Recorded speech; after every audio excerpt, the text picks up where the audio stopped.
Pak Kiai Holil, apakah betul MUI terkesan lamban menangani Panji Gumilang? Ya namanya kesan kan bisa benar bisa salah.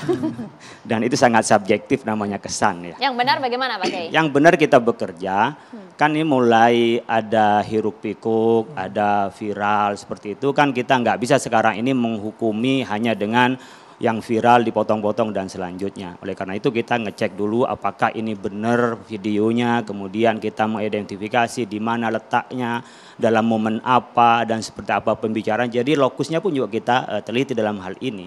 Kemudian baru tadi siang, tadi pagi lah sampai siang itu kita rapat dan penelitian baru selesai. Kita akan berbasis istiqra dari istifta itu, dari proses penelitian dari orang yang minta fatwa kepada kita, kemudian kita fatwakan.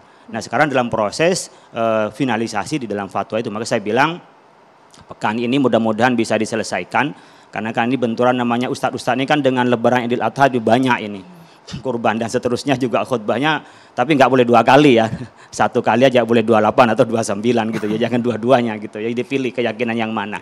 Kemudian mungkin paling lambat minggu depan, mudah-mudahan minggu ini sudah keluar. Jadi kita sudah mendapatkan kesimpulan dari hasil penelitian itu.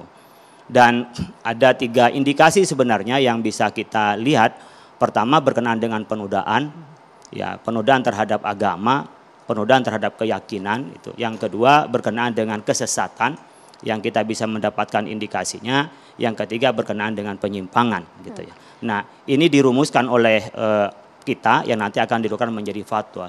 Di samping hal yang bersamaan memang benar tadi Gus Rofi sampaikan pagi-pagi kita dapat surat dari kepolisian yang minta keterangan ahli namanya. Keterangan ahli kepada kami.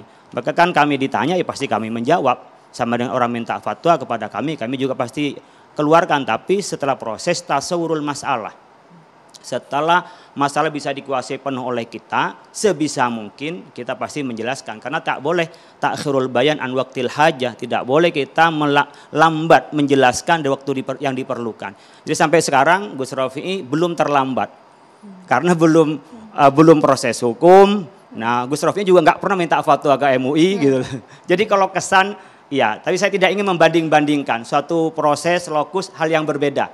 Jadi biar tidak mundur ke belakang, kita stressing, kami pun juga masih dalam proses ini baru kepada apa yang disampaikan kontroversinya dari Panji Gumilang. Nanti bisa berikutnya pada Al-Zaitun, bisa yang berikutnya tergantung pada tadi istifta, permintaan fatwa orang kepada Majelis Ulama Indonesia. Ya. Pemerintah kan bergerak tidak harus menunggu fatwa dari MUI terlebih dahulu kan Pak Kiai? Ini sudah bergerak kok, ketika dilaporkan sudah bergerak, buktinya surat resmi sudah dilayangkan ke MUI, kami sudah menunjuk orang-orang yang akan menjawab dari MUI. Ada 5 orang yang ditunjuk termasuk Prof. Asrarun Niam, saya, Prof. Utang. Itu ada bagian yang akan nanti memberikan jawaban hukum kepada pihak terkait yang ingin minta pandangan hukum secara personal. Tapi ada pandangan kelembagaan, sikap keagamaan, pendapat keagamaan dan juga berkenaan dengan fatwa yang akan kita keluarkan ini. Ya, indikasi penyimpangan dan kesesatan tadi seperti apa secara spesifik Pak Kiai? Kan gini, kita punya istilah ya, ada orang mengatakan penyimpangan dan kesesatan itu sama. Kami bisa membedakan. Kesesatan itu adalah ketika dia melanggar dari 10 kriteria yang dibuat oleh MUI.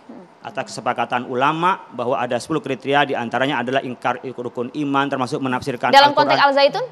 Dalam Quran Al-Zaitun seperti halnya tafasawuf fil majalis itu pada dasarnya itu kan tafsirnya dia tidak boleh ditafsirkan untuk sholat karena sholat sudah ada sore solu kama ra'aitumuni usolli. Kalau sholat physical distancing masuk pada penyimpangan, artinya dia kalau ngikut mazhab Syafi'i itu kan masih saja cuma makruh. Tapi Abu Hanifah mengatakan batal. Andaikan mamanya di depan mungkin hanya khilaful aula, tapi ketika menafsirkan tafsir lalu digabungkan dengan cara sendiri tidak ikut pagu atau kaidah yang ada pada kitab tafsir, kemudian dikaitkan dengan umpamanya muslimin muslimat mukminun mukminat, kemudian itu berarti kalau sholat kita beriringan, itu kan tidak ada pagunya. Nah kerangka menafsirkan seperti ini kita menyebutkan adalah kesesatan karena di dalam kriteria yang disepakati oleh Majelis Ulama Indonesia dengan ormas-ormas Islam ada 10 kriteria ini masuk gitu. Tapi dalam ini itu masalah. Nah penodaan juga bisa dilihat dari ketika mengatakan namanya ya Al-Qur'an ini adalah tidak, ya bukan kalamullah tapi menganggap ini adalah bahasa Arab dan kalau ini nanti namanya redaksinya kalau nanti bahasa Arab nanti bahasa Melayu Allah nggak ngerti. Nah gitu. Nah, bahasa Indramayu yang ada di sini, saya mungkin redaksinya tidak persis, tapi intinya adalah mempersonifikasi Allah kepada kita sehingga Allah tidak mengerti apa yang ada di kita. Pak Kiai, tapi kan sementara Allah kan alimun bagi kita. Jadi bagian dari penodaan itu kan penistaan. Penistaan itu adalah merendahkan. Sementara Allah itu maha tahu lah. Ini indikasi, sekali lagi indikasi yang sedang kita rumuskan. Pak Kiai, kalau berbicara mengenai pemahaman agama kan harusnya bukan dibantah dengan logika. Harusnya dengan dalil, dengan landasan Al-Quran hadis langsung bisa mematahkan di saat itu juga. Sesaat lagi Pak Kiai ditanggapi. Kita harus jeda hanya di Catatan Demokrasi pemirsa.